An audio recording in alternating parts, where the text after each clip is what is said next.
C'est bien des témoignages comme ça en fait. On apprend beaucoup, hein. Bah oui, c'est ça. Ouais. Ouais.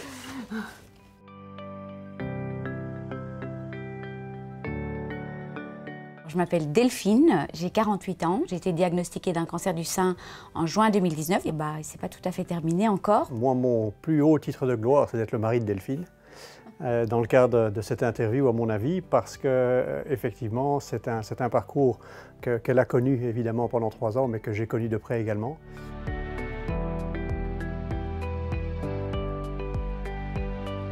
Dans le jardin, je me souviens de l'heure, de la tenue, de tout. Un coup de téléphone que j'attendais parce que j'avais eu une biopsie 10 jours auparavant. C'était une phrase, Delphine, j'ai une nouvelle que j'aurais aimé ne pas vous annoncer.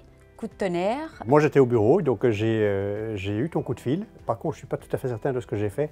Est-ce que je suis parti de manière précipitée pour rentrer à la maison ou bien est-ce qu'on attendait plus de nouvelles? Je ne sais plus très bien.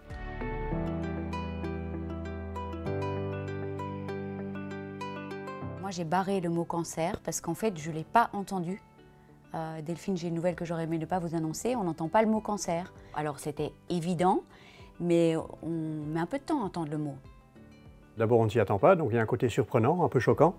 Et puis, assez rapidement, et peut-être pas dans l'instant même, mais très rapidement, après les premiers contacts avec le corps médical au sens large, j'ai eu confiance dans le sens une issue heureuse à attendre, donc ça m'a rassuré rapidement.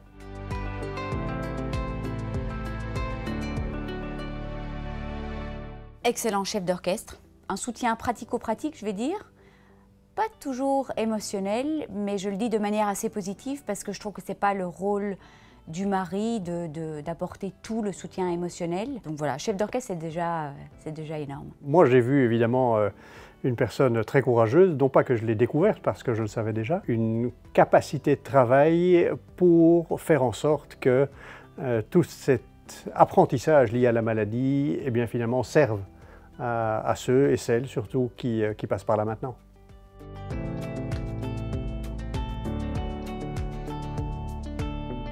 Et j'ai voulu être tout de suite dans l'action. Je me suis dit, ok, il faut que je devienne actrice de cette maladie, il faut que je sois dans l'action. Je pense que c'est une manière de contrôler l'incontrôlable. Voilà, on fait face à une épreuve, on va faire ce qu'il faut. On va prendre les choses en main, on va se renseigner, on va comprendre et en venir à bout.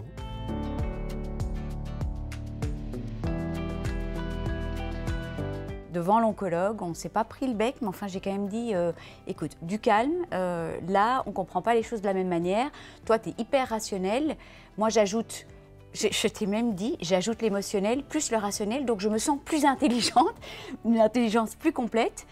Un cancer, c'est pas des faits, c'est pas des chiffres. Un cancer, c'est des émotions. Je ne voulais pas me laisser envahir par cette dimension émotionnelle, justement pour avoir un esprit très cartésien, très rationnel et de comprendre de la façon la plus précise possible.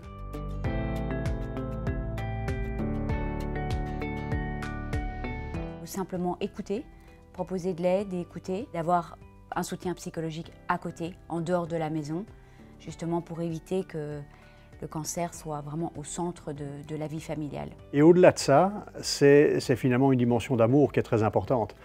Et donc de pouvoir en toutes circonstances à la fois rassurer, à la fois prendre des baffes quand c'est nécessaire, de jouer le rôle de punching ball éventuellement, que la personne qui est touchée par la maladie sache qu'il y a un endroit où elle peut se reposer quand c'est nécessaire.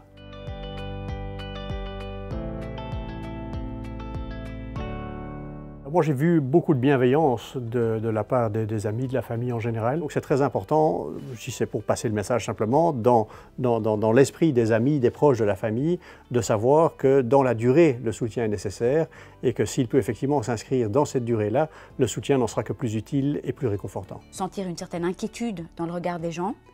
Et là, je trouve que ce n'est pas évident. Et je me suis tout de suite dit, je n'ai pas besoin d'avoir des gens autour de moi qui ont peur.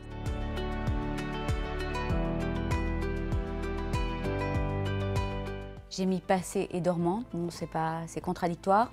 Alors, elle fait partie du passé, mais bon, est-ce que la chimio a tout tué? Donc ça demande une certaine vigilance, ça demande une certaine discipline de vie, ça demande une certaine hygiène de vie pour faire en sorte de mettre le plus de chances possible de son côté.